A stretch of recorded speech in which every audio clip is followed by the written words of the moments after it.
You પ્લસમાં બાળકોનો data update કરવા માટે ગૂગલમાં તમે અહીં યુ પ્લસ લખી સર્ચ કરો એટલે આવું પેજ ખુલશે. અહીં login for all module Gujarat go. હવે અહીં તમે સ્ટુડન્ટ મોડ્યુલ સિલેક્ટ કરી લો.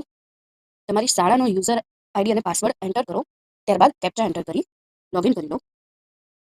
ક્લોઝ આવું પેજ ખુલશે. અહીં 2026-27 ક્લોઝ.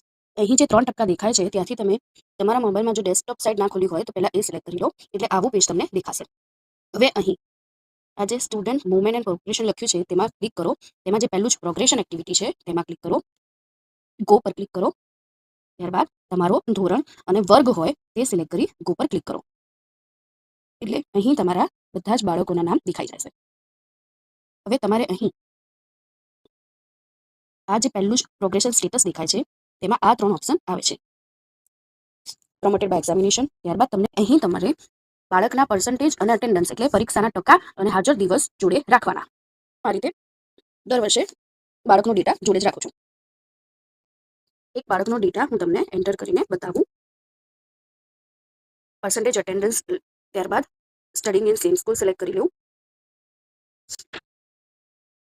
ત્યારબાદ અહીં સેક્શન અપડેટ પર ક્લિક કરી લે.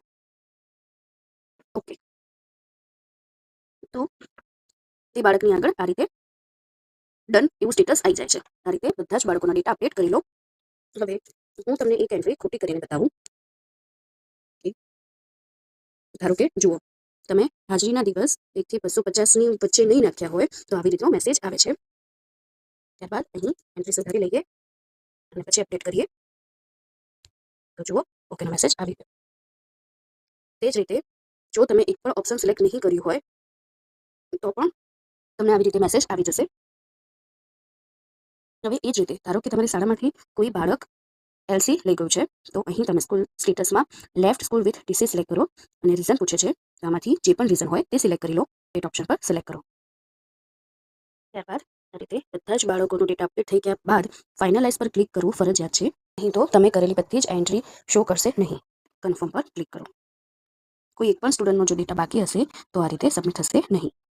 ત્યારબાદ જે પણ બાળકનો ડેટા બાકી હોય તે કમ્પ્લીટ કરી દેવું. અપડેટ પર ક્લિક કરવું. ઓકે પર ક્લિક કરવું અને ત્યારબાદ ફાઇનલાઇઝ આપો. કન્ફર્મ પર ક્લિક કરો. આ રીતે તમારા ક્લાસની પ્રોગ્રેશન એક્ટિવિટી અપડેટ થઈ જશે. બાદ તમે અહીં સ્ટુડન્ટ મુવમેન્ટ એન્ડ પ્રોગ્રેશનમાં પ્રોગ્રેશન એક્ટિવિટીમાં જઈ પ્રોગ્રેશન સમરી સેક્શન વાઇઝ તેમાં જોઈ શકો છો કે તમારા વર્ગનું તમે જે ફાઇનલાઇઝ કર્યું તે અહીં બતાડે છે અને જે પણ ક્લાસનું પેન્ડિંગ હશે તે પણ અહીં બતાવો.